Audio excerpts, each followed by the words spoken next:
Hello, everybody. This is Tanya Moore, and I'm one of the education consultants here at DPI who helps manage the CLC grant. And with me today is Terry Lesage. she is one of the other consultants here. And we're here today to provide an overview of the CLC Yearly Progress Report, also known as the YPR. All right, so what is the YPR? The YPR is, as I said, the Yearly Progress Report, and that's the name that we here at DPI have given to our state level end of year report. So this is a report that DPI requires of all grantees at the end of the year. And it's an opportunity for our grantees to report on the program operations for the current year. So you'll be asked about the number of kids served, the types of activities you offered, the types of family events that you did. And then it's also a chance for grantees to propose and submit changes for the upcoming year. So if there are things about your program that you would like to change, you can tell us about those changes here.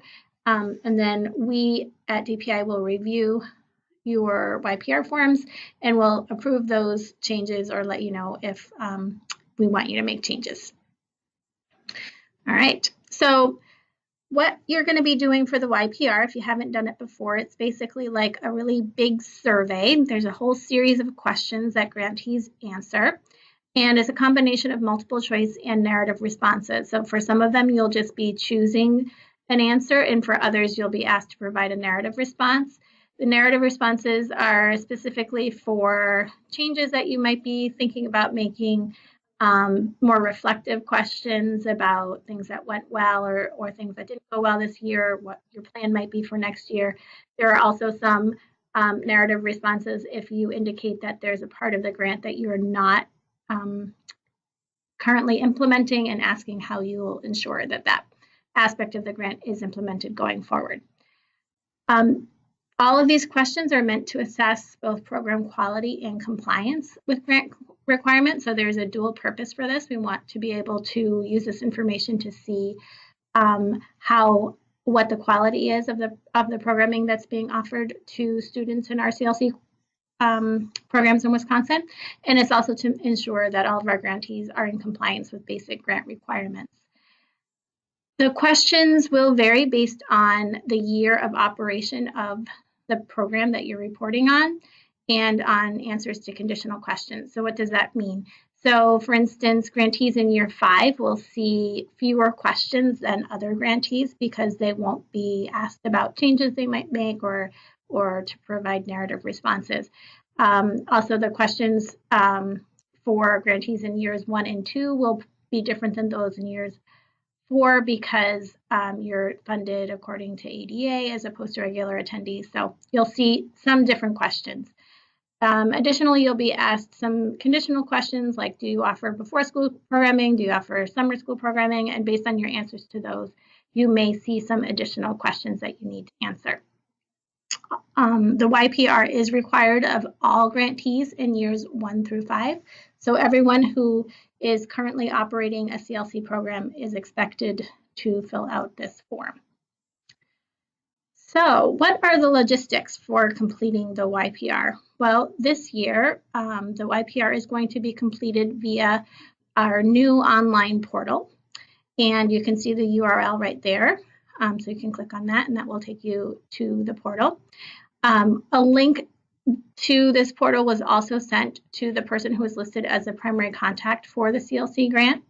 So you should also check your email for that link, and that link was in an email that had a long explanation of how to get on, what were the expectations, what the deadline was, etc. If you are someone who is responsible for overseeing multiple sites, when you log on, you will see the YPR forms for all of the CLC sites that were assigned to you on the home page.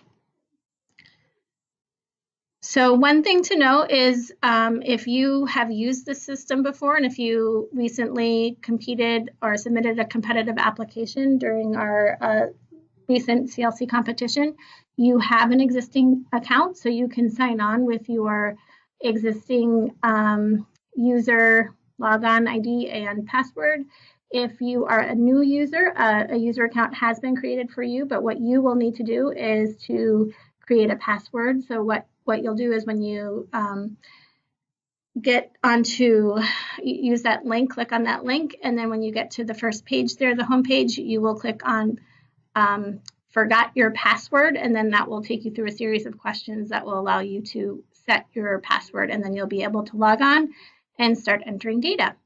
You should, when logging on, use the email address that we at DPI have on file for you, because that was the one that was used to set up your account. If you're not sure which email address we have, you can always contact your CLC liaison and we will let you know. And just as an FYI, the browsers that this system works best on are Google Chrome, Firefox, and Safari. Microsoft Edge and Microsoft Explorer are not currently supported by this system. All right, so now I'm going to pass the reins over to Terry, and she's actually going to lead you through what the portal looks like and how you navigate it, how you save and submit data. All right, everyone, when you log onto the portal, this is what you are going to see. There are a couple reminders right away on the front page, including due dates and instructions. So again, if you are entirely new to the system, all you have to do is click Forgot Password, and you'll get an email that will allow you to set up your own password. There are some rules about numbers of characters, letters, and security, so just follow the directions you get via email. If you applied in the grant competition, you're a returning user, and you should just be able to sign in with the same email you used then and the same password you used then. Again, if you forgot your password, just click on Forgot Your Password. If you are an agency or district that hired a grant writer and they were responsible for submitting your application, so you don't have a login, but you're not technically a returning user, just feel free to contact one of us and we'll make sure to get you set up accordingly. So you're going to log into the system by clicking Login eventually once you've set up that new password or you're returning. You'll be brought to the home page where there's a little description of why we're doing it, the types of information that are being collected, and what we tend to do with the information, as well as, again, reminders for due date. There are some additional directions about printing the report itself, submitting it, and viewing versus editing and sharing. So as a reminder up here, this system is specific to one person's login. So we often get the question, well, can I collaborate on this document? It's only one login per YPR. So we suggest using the questions themselves in another platform, whether it's Google Docs or Word. You can collaborate that way, and then just copying and pasting your responses into the system. So you're first going to want to make sure that your profile is up to date. You can go in there by clicking Edit, or you're going to view it by clicking View. All of you will probably want to check that if you've had any changes since applying in the application, any gamut of possibilities. If you're entirely new, make sure you update that, because all we put in there were the bare basics, essentially. So it's your first name, last name, user email, and your title. So I made some assumptions on title, so feel free to update that. The next thing you're going to see is directions for the YPR, and all you're going to do is click on the site on which you'd like to work. So if you're responsible for more than one site, you will see a list of all of them below. So what you'll see is 2819 YPR. It's the middle one that my cursor is circulating, and then you'll see, rather than untitled, you'll see your district or agency and then the site that it's associated with. So for example, it could be Green Bay, it could be Madison Sherman, it could be Waniwak Union, Waniwak Elementary. It'll be pretty clear. These other applications, where that comes from is if you accidentally hit add another. It's not going to hurt anything. It's just going to create these additional forms that you can't actually do anything with. If you're interested in the reason why, it's because we use this portal for our application process as well. So we're a little bit limited on some of the things that we can show and take off the screen. Additionally, those of you who did apply in the competition recently, underneath the YPR, you're going to see down here where my cursor is, the applications that you submitted that are associated with your profile. They're visible, but not editable, so they're just there for reference. To show you what an actual YPR looks like then, I'm going to click on this one. And again, more directions. One of the key things that we're going to be reiterating over and over again is making sure you save your work. The system doesn't auto-save anything. Okay? You're able to expand narrative boxes, so there's directions here. There are no character limits, so note that. You can type away, and you can print sections. Those are also a possibility depending on what you click on here. So to begin with, you're going to go to general information. It's the first section. If you haven't started it, it'll say open, and it'll say action required if not all required elements have been completed. So if you click on that, you have a series of questions. Are you representing a school district or public charter school, meaning the site by which you are completing the YPR for? Depending on what you check, questions will crop up. Is the person associated with this user account also the primary contact for the grant? So answer those questions accordingly. And you'll notice that there are a number of prompts that have little red asterisks. That means you must complete them before you can submit this section of the YPR. So if you hit Save Draft, it's going to save whatever you've completed, even if you haven't finished some of those required elements. If you try to hit save, you're going to get all of these errors that say this is required, this is required. So that's the main difference. If you don't hit save draft and you go back to that homepage with the different sections of the YPR, you will lose your work. So make sure you hit save as draft. When you're ready to go back to a different section, there's two ways you can do that. You can go back to the name of your YPR. Again, that's what it'll say here. Mine just says untitled because I created a fake one for this demo. You can also use the back arrow on your browser. So again, you can see it says action required. I now have the option of view or edit because I did some work on there. If you click view, you're going to have some different possibilities than you would if you hit edit. View is the only way that you can print a section. So if you want to print it for review before you finally submit it and review it on a hard copy, you'll have to go into view mode and hit print for each of the sections that you want.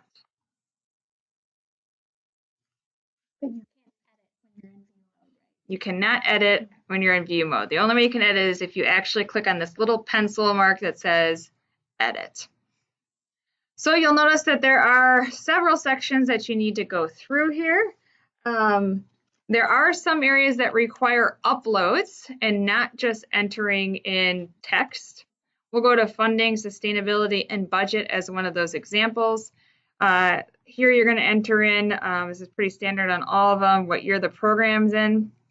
And when you're ready to upload forms, for example, it's pretty straightforward. We have the direction of select a file, and you'll be able to go into your browser on your computer and search for the appropriate file. We're asking that each of those files are either a PDF or a Word doc. Other forms won't be accepted, and we'll be contacting you to upload those in a different form. If you have multiple forms, please merge them into a single file and upload that. You can find all of these required forms on the CLC webpage, which if you go to DPI, you can Google CLC, and then you scroll down to CLC resources and forms, and the things you are going to need for the YPR are there. Those may include your assurances for technology. For example, if your budget includes purchases of technology items like computers, iPads, Chromebooks, printers, your budget justification and summary. If you are subcontracting a larger portion of your grant, that form is there as well.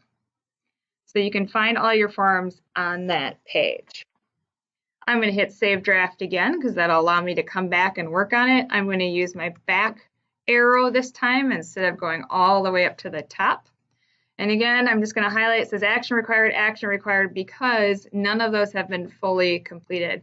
The submit bottom at the here will always be grayed out until all of these say complete. That's only once it says complete, you're able to hit submit, and you need to hit submit by the deadline, which is 4 p.m. on June 7th. The system closes at 4:01 p.m. on June 7th. Once you hit submit, you cannot reopen the YPR for revising or editing, but you can contact your CLC liaison if you realize you need to reopen it for any reason, and we can take care of that for you. I think one other thing that I missed pointing out here in the different sections has to do with assurances and signatures. This is a slightly unique section because it doesn't actually have any text in it that you have to complete. It's a lot of reading on your part of all the legal obligations that you are agreeing to and signing off on. And even though this is not your handwritten signature, these digital signatures have the same legal implications as if you had written it out. So what we suggest you do, because you'll notice that we ask for the name of the district or agency authorizer, is complete the YPR and bring a completed document to your district or agency authorizer to review. And upon their approval, they can then complete this section of the YPR by typing in their signature and date. And again, there's a reminder there that says this acts as your electronic signature. So you'll do that for the various assurances as well as debarment certification and a lobbying certification.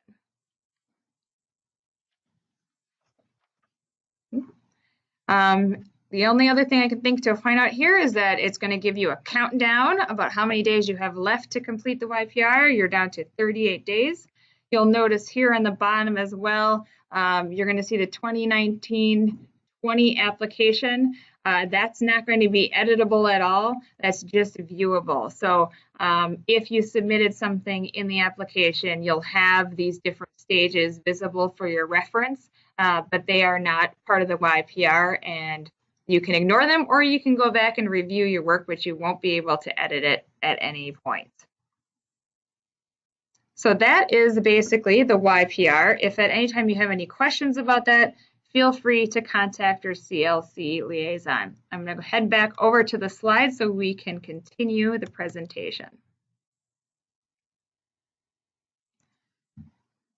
Thank you, Terry. So just as a couple of reminders, important things that Terry pointed out is that questions that are marked with a red asterisk are required. So if you don't answer those, when you go to hit save, it won't let you. Those need to be complete. So you'll have to hit save draft if you aren't quite ready to finish all of those questions or want to come back and work on the form later. As Terry pointed out, you should either click save if you've completed the page, or save draft if you haven't, before you navigate to another page. Otherwise, your data will be lost, and that would be very sad. And then you can go back and edit until you click submit. So even if you've finished everything and you've clicked save, you still can go back and make changes until you hit that submit button. As Terry mentioned, the portal closes at 4:01 on the day of the deadline, which this year is June 7th. You must click submit for your application to be submitted. All sections must be complete before the system will allow you to click submit, and you will receive a confirmation email upon submission. I believe the confirmation email is sent to the primary contact, the principal, and the agency or district lead. So that would, if you're in a school district, that would be the district administrator. If you are with another kind of organization, it would be, your executive director, or whoever is listed as the agency lead with API. Additionally, as Terry pointed out, the only way that you can print off a copy of your YPR yourself is to go to that view page for every section and print it off section by section. But we do realize that grantees need and often want and often need a complete copy of their application, an electronic copy of their application to share with others. And so we will be emailing a PDF copy of the YPR to the primary contact listed on the grant within 1 week of submission. There are resources for completing the YPR available on the DPI webpage, as Terry pointed out. And the link here will take you right to the page where we have information related specifically to YPR, but is the budget form only on our homepage? Okay. So the required documents that you are required to submit are a budget form. So this is required for all grantees in years 1 through 4. We will need a budget form for the upcoming school year, 2019-20. A budget detail form if you contract out more than 25% of your award. We also need a detailed budget explaining how the contracted agency is budgeting the funds and will spend the funds. And then if you are proposing any technology purchases, we will need a completed technology assurances form. All of those forms can actually be found on the CLC homepage. So if you go to DPI's webpage and click and search for CLC, it will take you to our homepage, and that's where you'll find those forms. We also have posted specifically on our CLC YPR webpage Word and PDF versions of the YPR form. And this is for your reference only. There are some grantees who have told us that they really like to have the Word version or the PDF version so they can look at all of the questions beforehand and prepare the responses before they sit down to enter them into the portal. But this is only for reference.